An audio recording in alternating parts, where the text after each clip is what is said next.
Why do you want them to listen to your podcast? So that when they think about starting a business, they've got the content that is pointing them in the right direction.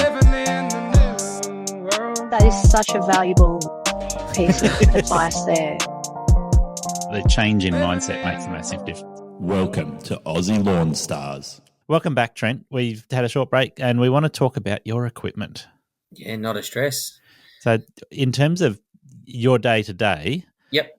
we're going to cover your rig and your trailer and your lawn mowing equipment, then the specialised equipment that you use for some of the jobs you do. So what does it look like? Are you running a ute and a trailer?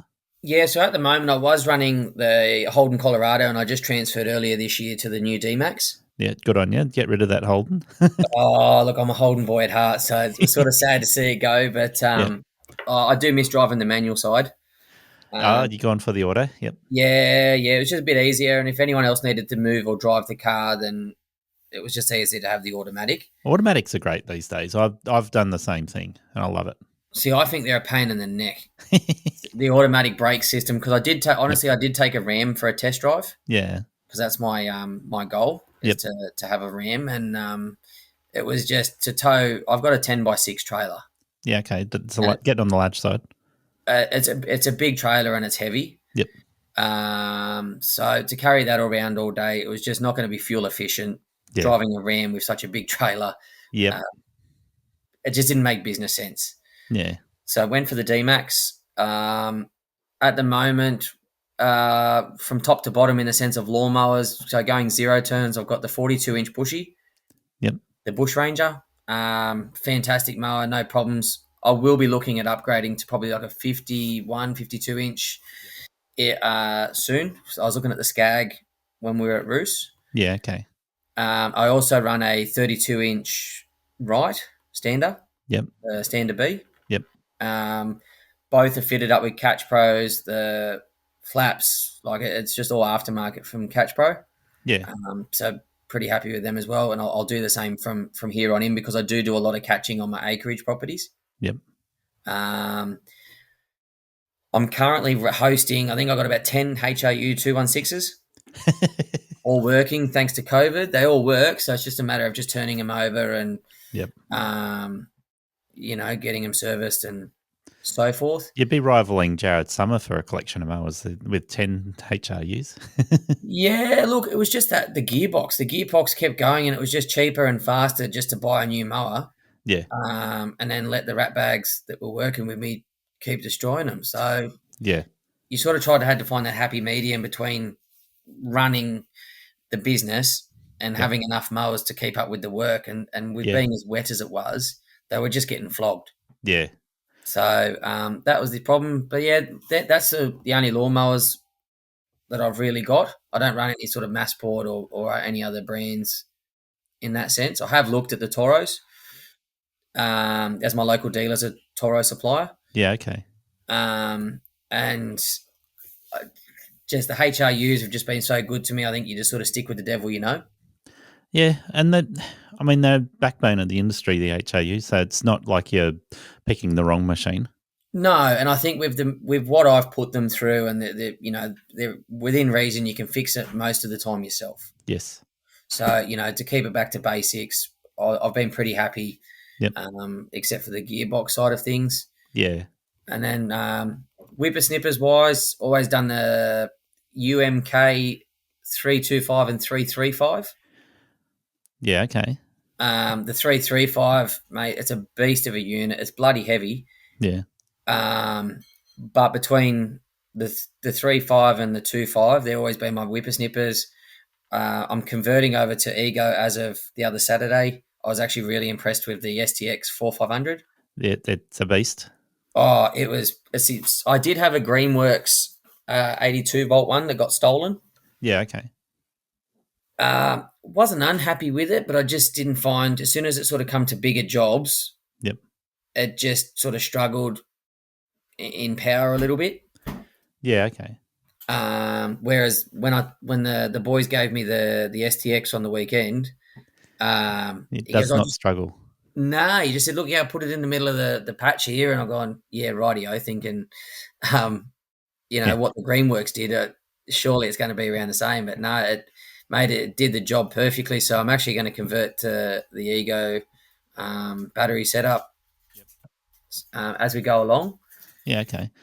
And then So you'll have to start thinking about how many batteries you're going to run. Already thought about that process. I'm thinking anything between the 7.5s and the 10s. I think if I can sort of hit around that 8 to 10 batteries between all the equipment that I'm going to need and set up, and then now they've got that Daisy chain link setup coming through as well. That's sweet, isn't it?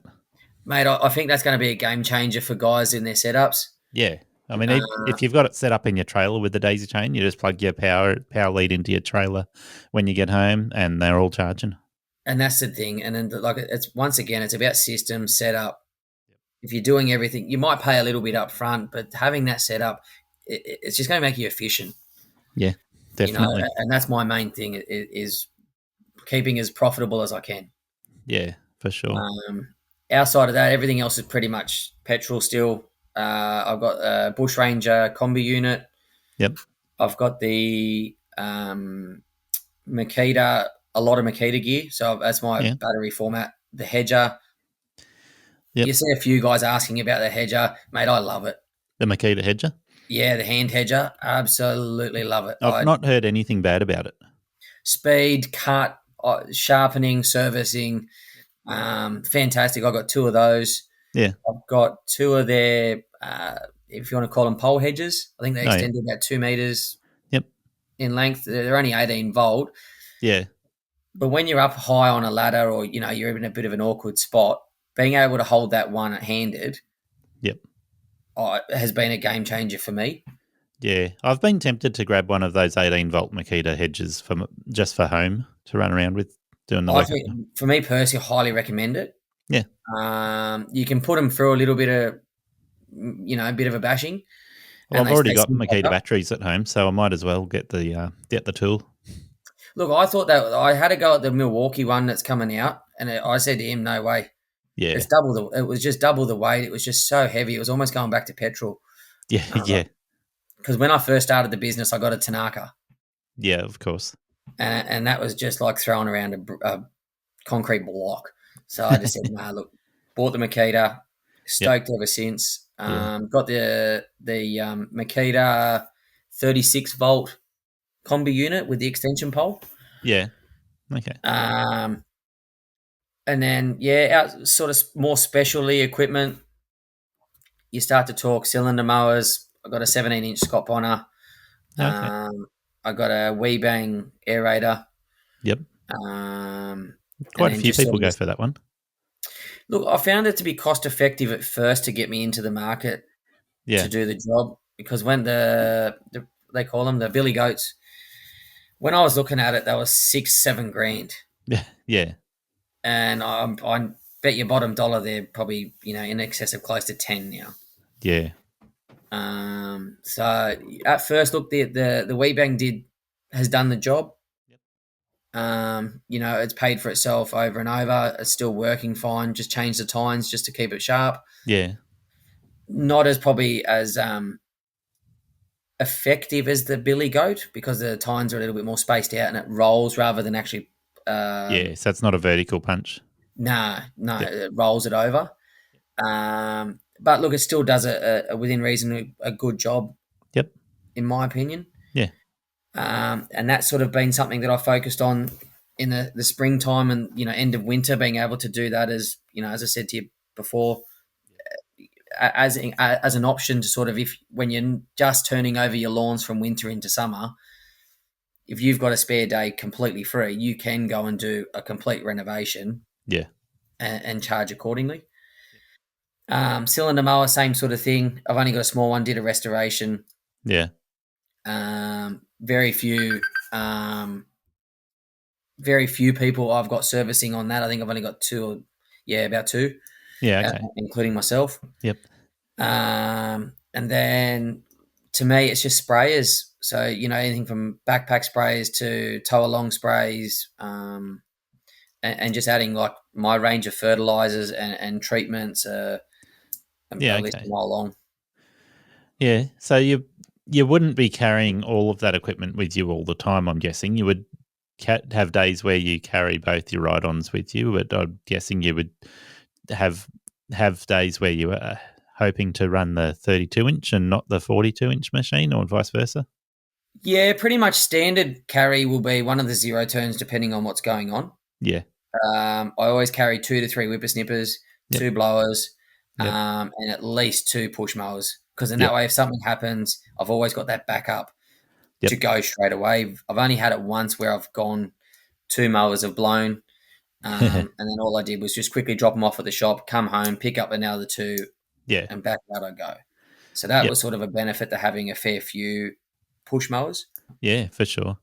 I I found travel is probably the killer when it comes to that. So when you're working closer to home, if you have an issue like that, you can duck back to home and swap a machine out, and then off you go again. yeah, well, the thing is that I've got mowers up the coast and down the coast. So the chance of having a mower somewhat fixed is reasonably high. Yep. So it's just a matter of going in, pay your bill, get your mower back out, and start again. Yep. So in some ways, I'm lucky in that setup. Yeah. It's an expensive setup. That's probably the difference in it. The cost to have a setup like I've got, it does cost a lot of money, and it is a liability, and it is an overhead. Yeah, but for sure. You know, like the other week, I put up a photo on LMCA where I turned up to a property and this huge tree had fallen over. Yeah. And just by having a bigger bladed chainsaw, bang, I can get that done within a couple of hours, put it aside, bang, done. And I earned my day's income just by chopping that up for him and doing their lawn. That's it. So he didn't have to call anyone else. He just goes, yeah, bang. Oh, all of a sudden, you know, he asked questions. Well, what else do you do? What else have you got? That's it, isn't it? So, yeah, I'd like to think that I'm set up for war, what I always say. And then anything outside of that is, you know, I'll just pick up minor detailed things along the way. Yeah, okay. Yeah, it's pretty odd. What I call it's a simple setup, but yeah, but it sounds like it's very effective, and for the way you're running your business, it's spot on.